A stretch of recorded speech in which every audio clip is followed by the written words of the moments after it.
Good morning, all of you. I am going to summarize the topic, the chapter which you have read in the previous class. Some of the students have called me and said that, sir, please explain it in Hindi. Why? Because I am not understanding. Then I told him that this is not fair.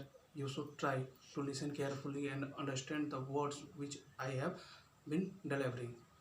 But seeing the problems of the students, I have thought to summarize this topic in Hindi for your convenience. First of all, see the title of the poem, Lines Written in Early Spring, whose writer is William Wordsworth. There is one line which is very crucial, very important. What man has made of man. ये line हमको भी काफ़ी अच्छा लगा है. What man has made of man, कि इंसान ने इंसान को क्या बना दिया. ये सही है.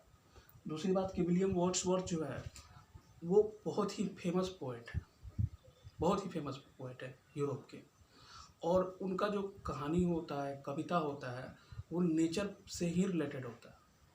और नेचर के माध्यम से, नेचर के को लेकर जब भी वो पोएम लिखते हैं, उसके माध्यम से बहुत ही सारगर्भित बात वो रखते हैं और बहुत ही अच्छा जो है वो बोलते हैं.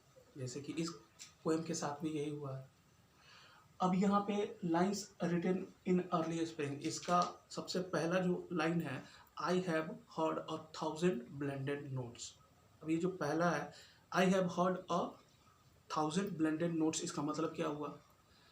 ब्लेंडेड का मतलब होता है कंबाइंड, मिक्स्ड. हम जो है वो पिछले वीडियो में आप लोग को इसका वर्ड मीनिंग भी बताए थे, जिसमें आप देखिएगा ब्लेंडेड का मतलब कंबाइंड मतलब मिश्रित, और नोट्स मतलब साउंड. तो जब वो वृक्षों के समूह के बीच में थे, मतलब किसी मतलब कि ऐसे जगह पे जहाँ प्रकृति था उसके बीच में थे और एकदम आराम से लेटे हुए थे, तो उनका जो है मूड काफ़ी अच्छा हो गया था. लेकिन तभी जो है उनके मन में जो है वो विचार आता है. अब क्या विचार आता है वो देखते हैं, हम पढ़ते हैं उसको, आप ध्यान से सुनिए. सबसे पहले, आई have heard 1,000 blended notes while in Grove I state reclined. State reclined के बारे में भी बताए थे, मतलब रिलैक्स पोजीशन में जब वो थे तब. और उस स्वीट मूड में जब प्लीजेंट थॉट जो है उनके मन में आ रहा था, तो फिर सैड थॉट भी जो है वो उनके मन में आने लगा. क्यों आने लगा? वो सोचने लगे कि जब नेचर जो है वो लिंक किया हुआ है अपने आप को, किससे? ह्यूमन सोल से. To her fair works did nature link the human soul that through me ran, जो मेरे अंदर है. And much it grieved by her to think what man has made of man. और जब वो ऐसा सोचते हैं कि एक इंसान जो है वो इंसान को क्या बना दिया, तो उनका जो है दिल जो है वो बह आता है. उसके बाद जो है वो एक्सप्लेन करते हैं नेक्स्ट स्टेंजा में वही नेचर की ब्यूटी को.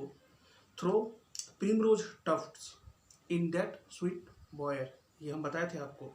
The periwinkle trail its wreath, ये सब जो भी है परविंकल, जिसका 5 पेटल्स होता है, ऐसे फ्लावर है, वो जब खिलता है और तब वो बोलते हैं कि and it's my faith that every flower, कि पोएट कहते हैं कि उनको मतलब ऐसा जो है वो मानना है कि प्रत्येक फूल जो है वो enjoy the air it breaths, मतलब उस हवा को जो है वो इंजॉय करता है जिसमें वो सांस लेता है.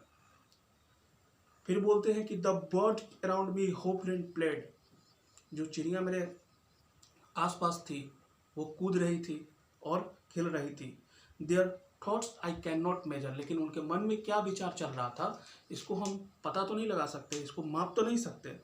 But the list motion which they made, लेकिन उनका जो मोशन था, it seemed a thrill of pleasure, तो ये मेरे अंदर जो है वो प्लेजर यानी कि आनंद जो है वो भर देता है.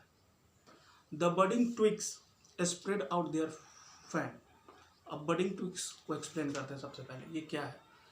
पेड़ से जब कोई नया डाली निकलता है, छोटा होता है, उसको कहते हैं. तो वो बोल रहे हैं the budding twigs spread out their fan, जब वो क्या कहा जाता है कि वो खुलता है, निकलता है, to catch the breezy air, यानी जो हवा जो उस समय चल रहा होता है उसको पकड़ने के लिए.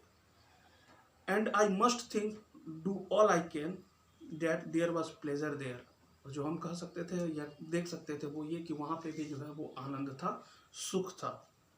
फिर कवि बोलते हैं एक बहुत ही अच्छा बात लास्ट स्ट्रेंजा में, if life belief from heaven to send, अगर इस तरीके का विचार अगर स्वर्ग से आया है, if such nature's holy plan, अगर प्राकृतिक का ऐसा ही पवित्र जो है वो योजना have I not reason to lament, तो फिर हमको रोने का, धोने का, विलाप करने का कोई वजह नहीं है। Lament means mournful, to be mournful. फिर लास्ट में वही लाइन आ गया, what man has made of man.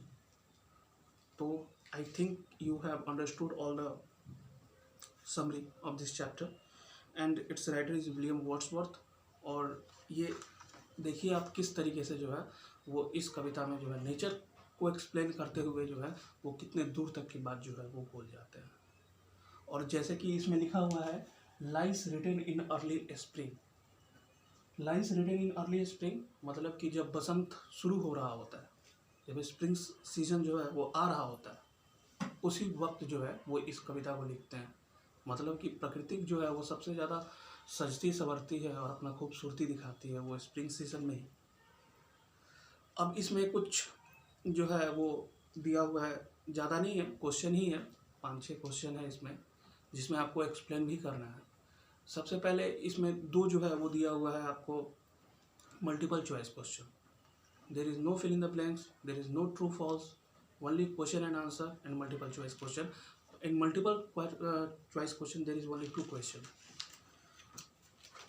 The poet heard the blended notes और डैश टाइम, बहुत ईजी है, कितनी बार सुना था? The poet heard the blended notes और डैश टाइम, 1000, millions, 100 या 10? Obviously 1000। The bird around the poet dash and played, set, breathed, flow या हॉप्ड, तो वो क्या हो जाएगा यहाँ पे? हॉप्ड, हॉप्ड एंड प्लेड, कूद रहा था और खेल रहा था। आई think you must have heard this poem. और पिछले वाले में आपका पूरा पोएम का क्या क्या स्ट्रेंजर था पिछले वीडियो में जो है वो पूरा आ चुका है, और अभी हम इसको एक्सप्लेन किए, बाइलिंगुअल था ये, आपको अच्छे से समझ में आया होगा।